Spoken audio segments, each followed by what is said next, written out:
dia, tudo bem com você? Tranquilo? Pois é.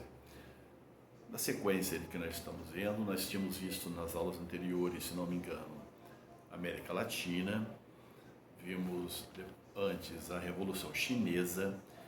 Então aqui nós vamos agora entrar numa sequência de aulas sobre o Brasil. Brasil pós-ditadura Vargas. Então esse período que vai de 1945 a 1964, mesmo que alguns queiram colocar 1946 até 64, é chamado de República Liberal, também chamada República Populista, República Democrática. Então, República Liberal Populista é o mais comum de você encontrar aqui. Os governantes ainda estão utilizando a prática do populismo, só que lá em Vargas era o populismo com ditadura, agora aqui populismo com democracia, é liberal. O Brasil vai assumir esse aspecto liberal no mundo político. No início também, na parte econômica, vamos dizer que no começo não deu muito certo, mas teremos uma Constituição liberal, um pouco parecida com aquela, não com a polaca, aquela do Vargas, uma Constituição fascista, né? A anterior, que avançada até então. Essa também será bastante avançada, todos os governantes deverão obedecê-la e vão obedecer. Bom, cara, esse período aqui, para alguns, é chamado de a Era de Ouro da história do Brasil. Como assim era? Porque aqui, nesse período, o Brasil se mostrou inteligente, muitas coisas interessantes aconteceram aqui. Pô, nós tivemos a Miss Brasil quase foi Miss Universo, Marta Rocha, né? Um filme brasileiro, entre outros, né, chamado Cangaceiro, ganhou em 1953 um prêmio do Festival de Cinema de Cannes. Éder Joffre foi campeão mundial de futebol. E o Pelé? E o Garrincha? O Brasil foi campeão mundial de futebol em 1958, 1962, bicampeão. Os jovens estavam aí tentando se orientar, né, nas suas rebeldias, coisa rara até então, hein? A partir daqui os jovens serão mais rebeldes do que eram, vão se diferenciar um pouco mais dos pais. Parece que antes havia certo continuismo, como se fosse uma cópia. Agora a ideia é ser justamente o contrário, né? Elvis Presley, James Dean vão dar essa dica, mas ao mesmo tempo nós temos, dessa música mais rebelde, né? Nós temos uma outra produção musical criada aqui. É isso mesmo, a Bossa Nova, Rio de Janeiro. Tom Jobim, João Gilberto, Vinícius de Moraes. O mundo também cantou Bossa Nova, ou seja, Frank Sinatra cantava A Garota de Ipanema. Cantou inclusive junto com Tom Jobim. Ou seja, as coisas estavam acontecendo, muito debate político, povo na rua, discussão de que Brasil nós queremos, construção de Brasília, mostrando que o Brasil poderia construir coisas bonitas e grandiosas, modernas, o incremento ao processo de industrialização e etc., que nós vamos tentar ver aqui, não só nessa aula, já falei que nós vamos ver praticamente governo por governo desse período. Liberdade política, pelo menos até certo ponto. Temos os partidos, nem todos foram aprovados, hein? Pois é. Mas nós tivemos aqui eleições para presidente. Aí falou assim, sim, mas tínhamos passado um bom tempo sem ter, né? Desde 30 até 45. Voltou. E antes disso, pelo amor de Deus, né? Café com leite, aquela coisa lá. Pois é. República das oligarquias. Aqui é República Liberal. Ao mesmo tempo em que isso mostrava um efervescer cultural, esportivo, político, intelectual, nós tivemos um presidente que cometeu suicídio, um outro presidente que abdicou, na verdade renunciou, né? Abdicar é rei, renunciou menos de um ano de governo, o outro foi derrubado, o outro quase não tomou posse, ou seja, praticamente aí 2 presidentes começaram e terminaram o mandato. Então a saída de ouro não significa todo mundo direitinho, certinho, tudo dando certo. Significa uma certa efervescência. E nesse caso, crises políticas também.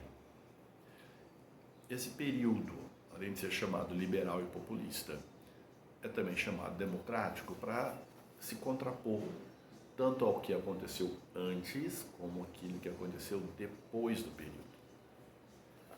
Ou seja, ele antes teve a ditadura do Estado Novo, de Getúlio Vargas, e depois a ditadura militar, o regime militar, ditadura de 64 a 85. Então, fosse uma ilha, né, democrática de ouro, como se diz, entre 2 momentos difíceis, muito difíceis. Então, o que nós podemos destacar desse período tão rico aí? Bom, primeiro essa reflexão desses nomes, tá? Não é à toa, liberal, populista, democrático. Não sabes o que é? Procura lá ver o significado dessas palavras que nós já falamos várias vezes de todas elas aí, tá? Beleza? Beleza. Nesse período que nós estamos vendo, o contexto internacional é o contexto 45 para frente. É o quê? É isso aí, Guerra Fria. Então não dá para entender. Dá para entender, mas fica incompleto você estudar esse período sem entender o contexto internacional. Porque esses presidentes que estão assumindo agora, esses governantes que vão dirigir o Brasil a partir de agora, estão no contexto da Guerra Fria. Que posição vão tomar? Ah, mas está claro qual é a posição. Pois é, mas essas posições vão implicar não só em posição externa, mas em como encaminhar as coisas aqui dentro. Então, o contexto da Guerra Fria, você já sabe o que foi a Guerra Fria. Aquela bipolaridade, né? Aquela disputa política, ideológica, econômica, tecnológica e tal, entre o bloco capitalista, liderado pelos Estados Unidos, e o bloco socialista, liderado pela União Soviética. Terror da guerra nuclear e uma porção de guerras quentes, não entre os dois, óbvio, né? Mas entre aqueles que tinham influência deles também. Bom, nesse período, todo ele, um pouco mais e um pouco menos, vamos ter 2 grandes tendências políticas disputando o poder. De um lado, você vai ter um grupo progressista, só que aqui ele vai ser chamado de nacional progressista. Tá? É um grupo que economicamente vai adotar uma linha mais nacionalista, menos liberal, mais nacionalista e progressista. E um outro grupo mais liberal conservador. Então, mais liberal na parte econômica e mais conservador nas questões políticas, questões do cotidiano, questão dos direitos. Então, menos direitos, é uma política mais conservadora, mais economicamente liberal. enquanto que o outro de um certo nacionalismo econômico e politicamente, socialmente falando, enquanto aos direitos, ele é mais progressista. Tá? Então não confunda esse nacionalismo aqui com aquele nacionalismo do Vargas da ditadura, ou dos fascistas da ditadura. Então não são grupos fascistas, mas nacionalistas no aspecto econômico. Ora um lado, ora o outro, esses dois grupos vão estar disputando as eleições. É claro que não são só eles, mas eles estão dando um norte. Teremos outros grupos envolvidos também nesse processo. Bom, beleza até aí? Ótimo. Então acabou a ditadura Vargas. Já vimos como foi isso, vimos aquela incoerência ou aquela contradição entre o Brasil lutar do lado da democracia, dos aliados, contra o eixo, contra o fascismo, lá na Segunda Guerra Mundial, se posicionar contra e ir lutar contra, e ter dentro um governo ditatorial que não tinha eleição desde sempre, né? Desde os anos 30, né? Desde 30, que depois foi só sendo encaminhado entre essa ditadura. Isso aí fez o governo Vargas enfraquecer, e ele acabou sendo deposto, né? Ele acaba sendo afastado, na verdade, no momento em que se queria, uma parte da população queria que ele continuasse, porque ele vai mudando a sua postura, né? Ele vai indo para o lado da democracia, vai libertar os presos políticos, de tendência inclusive de esquerda, numa tendência e tentativa de continuar no poder.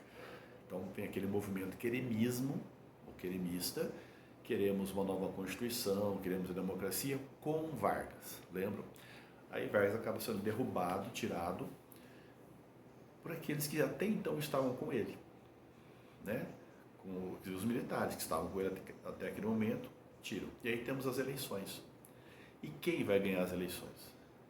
Pois é, Eurico Gaspar Dutra.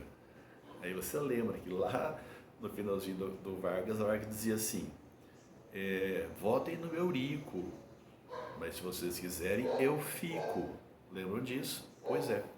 Então, o Eurico Gaspar Dutra era um militar, um general, fez parte do governo Vargas, portanto fez parte da ditadura Vargas, foi ministro, se não me engano, ministro da guerra, e agora foi eleito. E ele é que vai tentar consolidar a democracia. Quer dizer, a democracia no Brasil, porque esse governo dele, gente, é praticamente uma transição, né, da ditadura para a democracia. E quem vai fazer isso? Justamente alguém que até ontem defendia justamente a ditadura.